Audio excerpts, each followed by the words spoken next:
Welcome back to TeacherTube Read-Alouds. We are reading Flat Stanley, and today we're reading Chapter 4, The Museum Thieves. Get ready for another fun adventure. Mr. and Mrs. O.J. Dart lived in the apartment above the lamb chops. Mr. Dart was an important man, the director of the famous Museum of Art downtown in the city. Stanley Lambchop had noticed in the elevator that Mr. Dart, who was ordinarily a cheerful man, had become quite gloomy, but he had no idea what the reason was. And then at breakfast one morning, he heard Mr. and Mrs. Lambchop talking about Mr. Dart. "I see," said Mr. Lambchop, reading the paper over his coffee cup, "that still another painting has been stolen from the famous museum. It says here that Mr. O.J. Dart, the director, is at his wit's end." "Oh dear, are the police no help?" Mrs. Lambchop asked. "It seems not," said Mr. Lambchop. "Listen to what the chief of police told the newspaper. We suspect a gang of sneak thieves. These are the worst kind. They work by sneakery, which makes them very difficult to catch. However, my men and I will keep trying.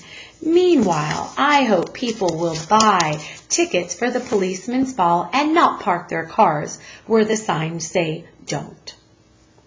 The next morning, Stanley Lambchop heard Mr. Dart talking to his wife in the elevator. "These sneak thieves work at night," Mr. Dart said. "It is very hard for our guards to stay awake when they have been on duty all day, and the famous museum is so big we cannot guard every picture at the same time.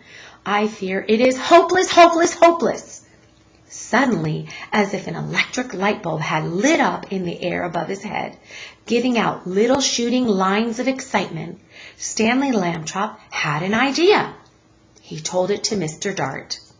"Stanley," Mr. Dart said, "if your mother will give her permission, I will put you and your plan to work this very night."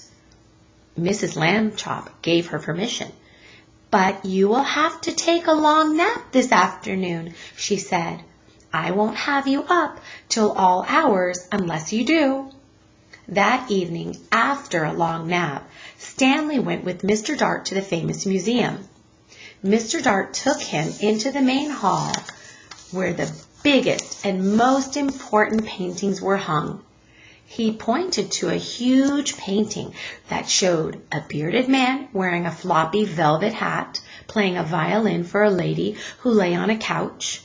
There was a half-man, half-horse person standing behind them, and 3 fat children with wings were flying around above.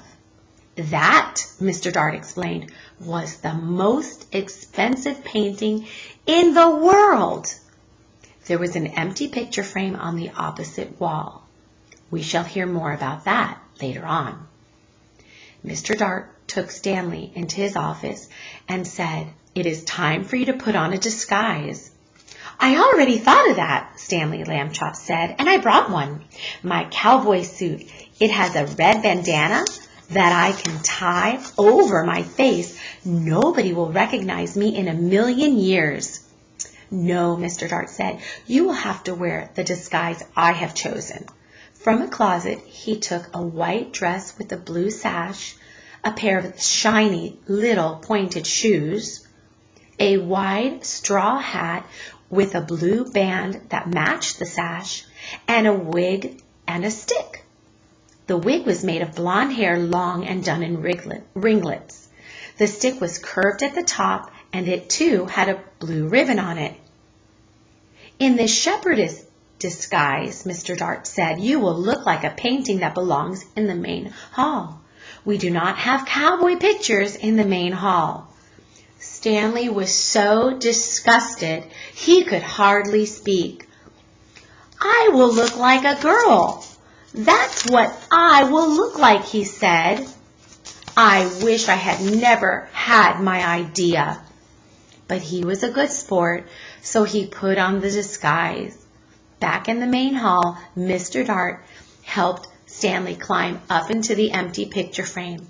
Stanley was able to stay in place because Mr. Dart had cleverly put 4 small spikes in the wall, 1 for each hand and foot. The frame was a perfect fit. Against the wall, Stanley looked just like a picture. Except for one thing, Mr. Dart said. Shepherdesses are supposed to look happy.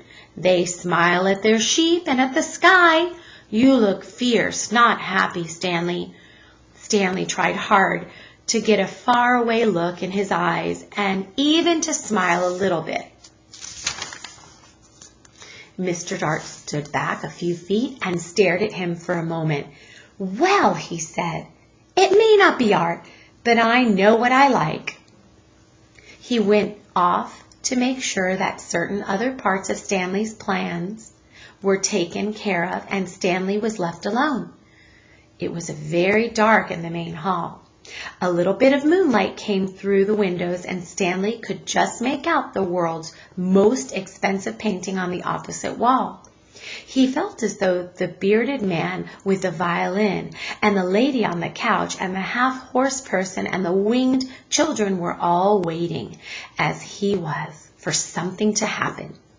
Time passed, and he got tireder and tireder. Anyone would be tired this late at night, especially if he had to stand in a picture frame balanced on little spikes.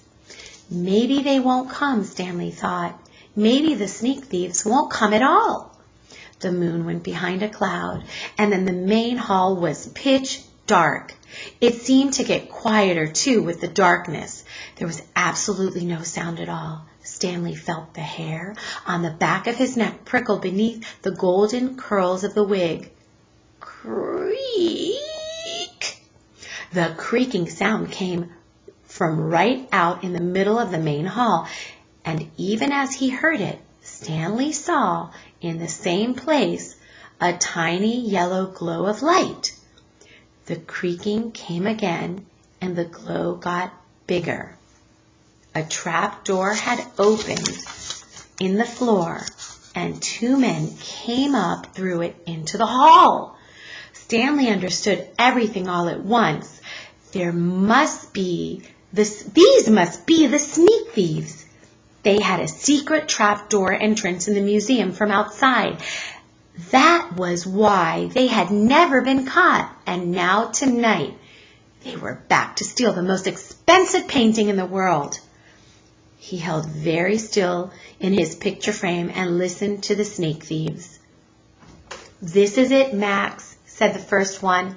This is where we art robbers pull a sensational job whilst the civilized community sleeps.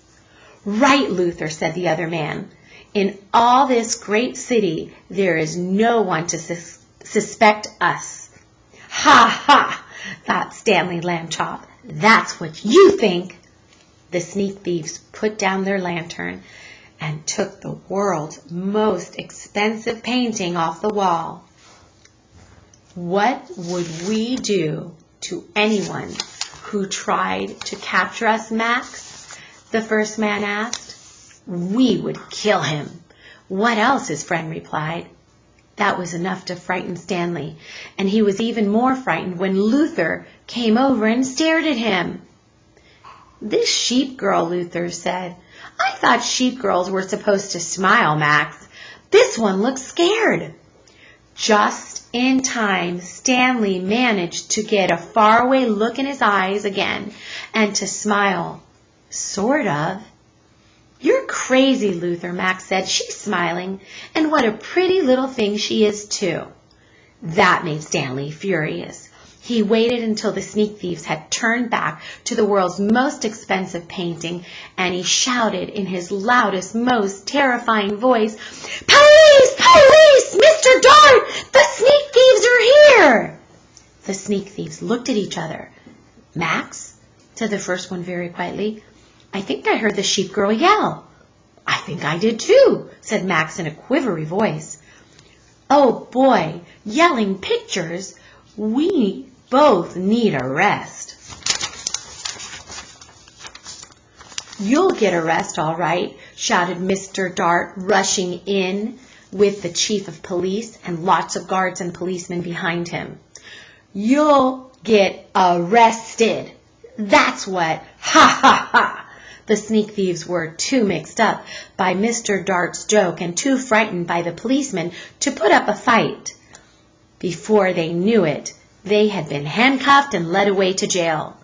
The next morning in the office of the chief of police, Stanley Chapter got a medal.